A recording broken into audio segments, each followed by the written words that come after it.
Good morning students. तो बेटा हमने रदरफोर्ड मॉडल पढ़ा था। रदरफोर्ड मॉडल की कुछ क्या थी, शॉर्टकमिंग्स थी, कुछ लिमिटेशंस थी। उन लिमिटेशंस को दूर किया किसने? नील बोहर ने। तो नील बोहर ने क्या दिया? एक क्वांटम मैकेनिकल मॉडल दिया जो किसके ऊपर बेस्ड था? जो प्लैंक्स की क्वांटम थ्योरी के ऊपर क्या था? बेस्ड था। और इसके अंदर क्या था? जो रदरफोर्ड की शॉर्टकमिंग्स थी उसको इसने क्या किया था? दूर किया। तो इसने क्या बताया? मैं फर्स्ट पॉइंट यहां पे डिस्कस कर रहा हूं। वेरी फर्स्ट पॉइंट, इसने ये क्या कहता है, एटम के अंदर दो चीजें होती। An atom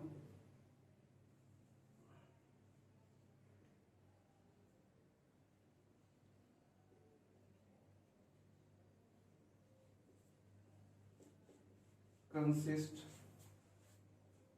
of two parts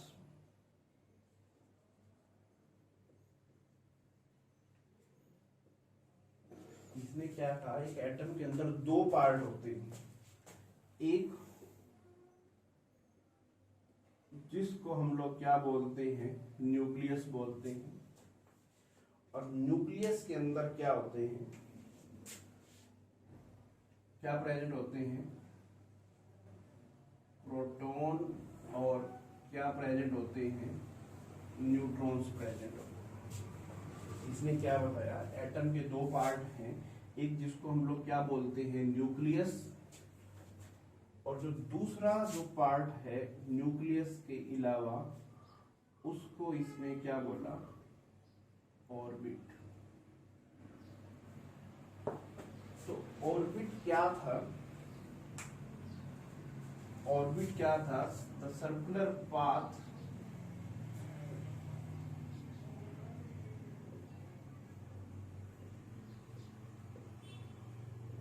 where electron revolves। मान लीजिए ये क्या है? न्यूक्लियस है। और ये क्या है? वो सर्कुलर पाथ है जहां इलेक्ट्रॉन क्या कर रहा है? रिवॉल्व करता है। इस न्यूक्लियस के अंदर क्या चीज प्रेजेंट है? इस न्यूक्लियस के अंदर प्रेजेंट है प्रोटॉन प्लस न्यूट्रॉन्स। और इलेक्ट्रॉन क्या कर रहा है? इस सर्कुलर पाथ में क्या कर रहा है? रिवॉल्व कर रहा है। ये बात रदरफोर्ड ने भी कही थी, बट इसमें क्या नई चीज बताई थी वो हम आगे डिस्कस करते हैं। और ये बात भी इसने डिस्कस की, atom is electrically neutral. Means क्या? कि जितना टोटल पॉजिटिव चार्ज है उतना ही क्या है इसके अंदर? टोटल नेगेटिव चार्ज है। मीन्स अगर हमारे पास प्रोटॉन और इलेक्ट्रॉन के ऊपर चार्ज तो क्या है? सेम है। अगर नंबर ऑफ प्रोटॉन और नंबर ऑफ इलेक्ट्रॉन सेम है तो नेट चार्ज क्या आएगा? जीरो आएगा ना। तो न्यूट्रल एटम के अंदर क्या होते हैं? Equal number of protons and equal number of electrons होते हैं। इसलिए एटम क्या है? इलेक्ट्रिकली न्यूट्रल है। पहला पॉइंट बेटा क्लियर है। ये बात रदरफोर्ड ने भी कही थी। तो दूसरा जो हमारे पास मेन पॉइंट है उसको हम डिस्कस करने जा रहे हैं। Electron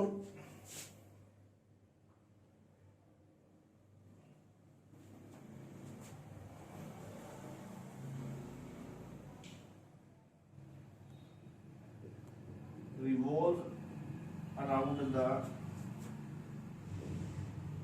nucleus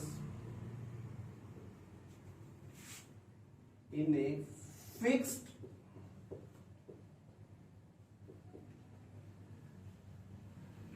circular path like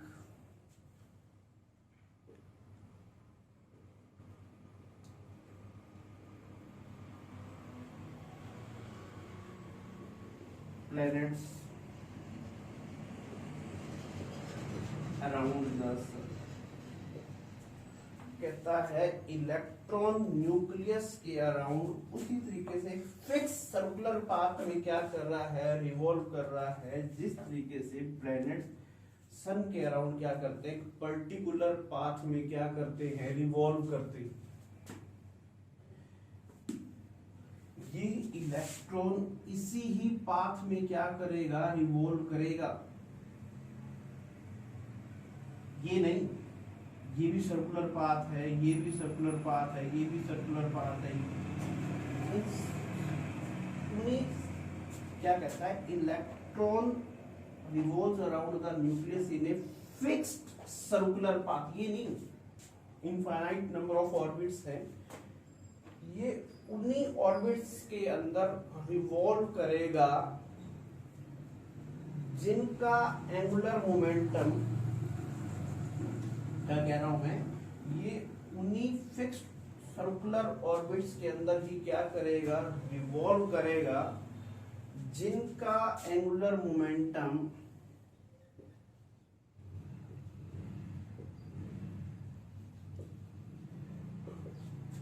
क्या होगा, h अपॉन 2 पाई के क्या होगा, मल्टीपल होगा। मीन्स या तो ये क्या हो सकता है, अगर 1 पुट करता हूं तो ये क्या हो सकता है,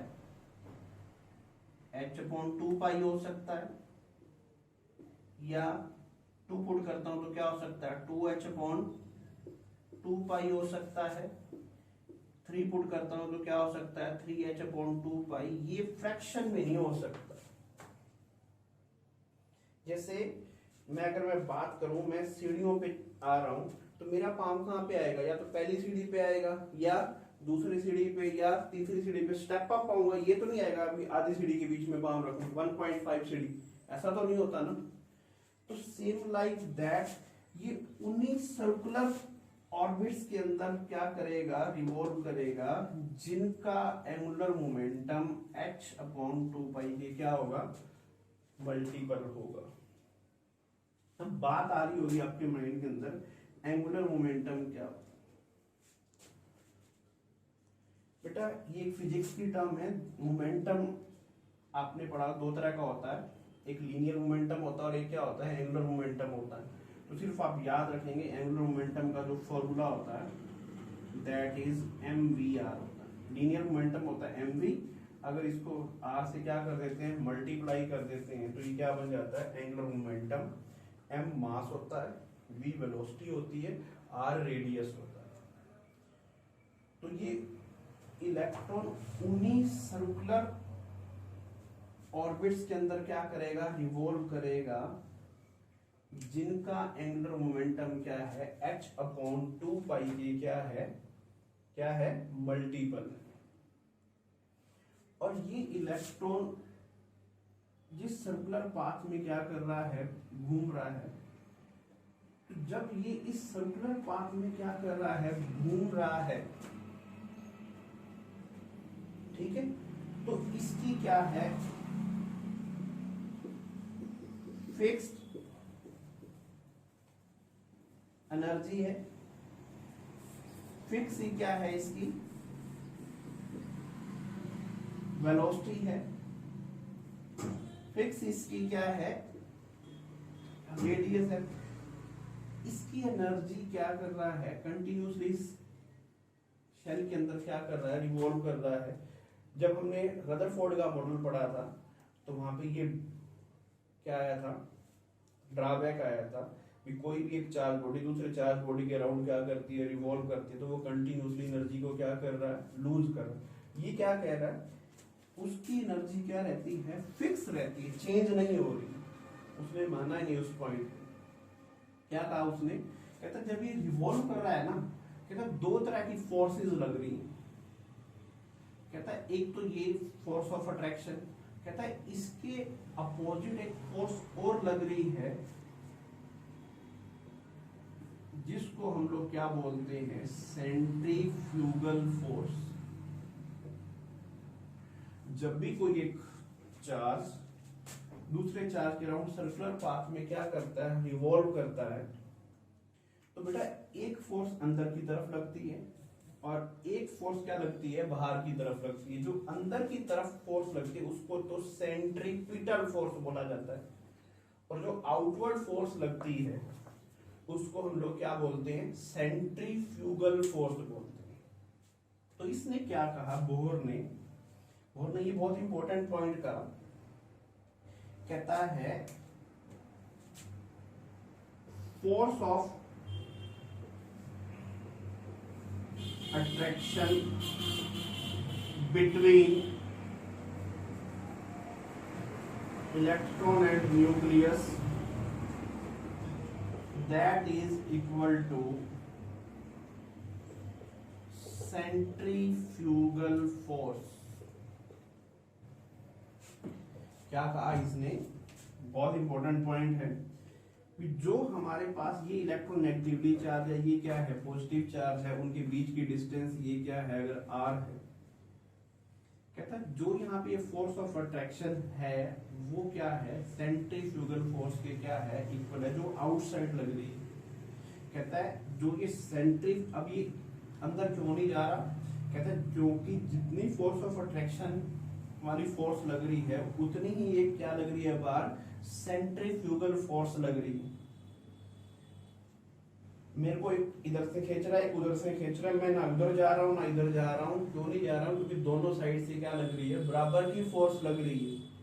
तो इलेक्ट्रॉन एक सर्कुलर पाथ में क्या कर रहा है, रिवॉल्व कर रहा है। क्यों रिवॉल्व कर रहा है, क्योंकि वहां पर जो फोर्सेस लग रही हैं, सेंट्रीफ्यूगल फोर्स और जो इलेक्ट्रोस्टैटिक फोर्स ऑफ अट्रैक्शन है, वो दोनों क्या है, सेम। तो इलेक्ट्रोस्टैटिक फोर्स कैसे कैलकुलेट की जाती है, ये कूलम्स का लॉ था। क्या था, कूलम्स, उसने क्या बताया था कि अगर कोई दो चार्ज है, एक Q1 है और एक क्या है, Q2, और उनके बीच की डिस्टेंस क्या है, r है, तो उसने फॉर्मूला दिया था फोर्स ऑफ अट्रैक्शन को कैलकुलेट करने का। फॉर्मूला क्या था, 1/4 पाई एप्सिलॉन, दोनों जो चार्ज हैं उनकी मल्टीप्लाई डिवाइड बाय जो दोनों के बीच की डिस्टेंस है उसका स्केयर। 4 कांस्टेंट, पाई की वैल्यू कांस्टेंट, एप्सिलॉन होता है relative permittivity of a medium. तो ये सारी चीज क्या है, कांस्टेंट है। तो क्या आया, के Q1 Q2 divide by r square, यही है ना, इसको कांस्टेंट माना, Q1 Q2 divide by r square. अब देखो सेम तरह का केस यहाँ पर है, ये चार्ज E है, न्यूक्लियस पे कितना चार्ज होता है, जितने क्या होते हैं, प्रोटॉन होते हैं। प्रोटॉन एटॉमिक नंबर की इक्वल होता है Z, और कितना चार्ज होता है, इलेक्ट्रॉन के चार्ज के इक्वल होता है, बट क्या होता है, पॉजिटिव इन साइन होता है। तो देखो एक चार्ज है हमारे पास ZE, दूसरा चार्ज है E, बीच की जो डिस्टेंस है दैट इज R। तो यहां से क्या आएगा, फोर्स ऑफ अट्रैक्शन किसकी इक्वल आएगी, K, एक चार्ज ZE, दूसरा चार्ज E, बीच की डिस्टेंस R। तो इतनी फोर्स ऑफ अट्रैक्शन लग रही है, कितनी, K Z E square, E into E square divide by R square, that is equal to centrifugal force. Centrifugal force क्या है, अगर एक बॉडी है उसका मास m है, v वेलोसिटी से घूम रही है और रेडियस r है, तो हमारे पास जो सेंट्रीफ्यूगल फोर्स होती है वो क्या होती है, mv स्क्वायर क्या होती है, r होती है। तो ये जो फोर्स ऑफ अट्रैक्शन थी और जो ये क्या है, सेंट्रीफ्यूगल फोर्स थी, ये दोनों क्या है, इक्वल है। ये दो बहुत ही इंपॉर्टेंट पॉइंट्स हैं। एक तो ये mvr is equal to nh/2 pi, और दूसरा जो ये मेरे पास मेन पॉइंट था, force of attraction between electron and nucleus that is equal to centrifugal force. Electron एक सर्कुलर पाथ में क्या कर रहा है, रिवॉल्व कर रहा है, उसी सर्कुलर पाथ में क्या करेगा, रिवॉल्व करेगा, जिसका एंगुलर मोमेंटम h/2 के क्या होगा, इंटेग्रल मल्टीपल होगा। मींस जो एंगुलर मोमेंटम है वो क्या है, क्वांटाइज है। ठीक है ना, ये नहीं भी बनिए की दुकान की तरफ भैया 5 ग्राम 50 ग्राम चीनी दे दो, 100 ग्राम चीनी दे दे, ऐसे नहीं। तो यही कहेगा या तो 1 किलो या 2 किलो या 3 किलो। ठीक है ना, ये जो हमारे पास इलेक्ट्रॉन उसी सर्कुलर पाथ में रिवॉल्व करेगा जिसका एंगुलर मोमेंटम h/2 के मल्टीपल होगा, इंटेग्रल 1 2 3 4, ये नहीं पॉइंट्स फ्रैक्शन में नहीं होगा। और ये इलेक्ट्रॉन अंदर क्यों नहीं गिर रहा, क्योंकि कहता है एक फोर्स बाहर लग रही है, एक अंदर भी लग रही है, दोनों फोर्स क्या है, इक्वल है, इसलिए इलेक्ट्रॉन न्यूक्लियस के अंदर फॉल नहीं कर रहा है। और इलेक्ट्रॉन जिस सर्कुलर पाथ में क्या कर रहा है, रिवॉल्व कर रहा है, उसको हम क्या बोलते हैं, ऑर्बिट। इसकी एक फिक्स्ड एनर्जी है, फिक्स, तो इसको हम क्या बोलते हैं, स्टेशनरी ऑर्बिट्स भी बोलते हैं। क्या बोलते हैं, स्टेशनरी ऑर्बिट्स भी बोलते हैं। ठीक है जी, तो नेक्स्ट पॉइंट हम क्या करते हैं, डिस्कस करते हैं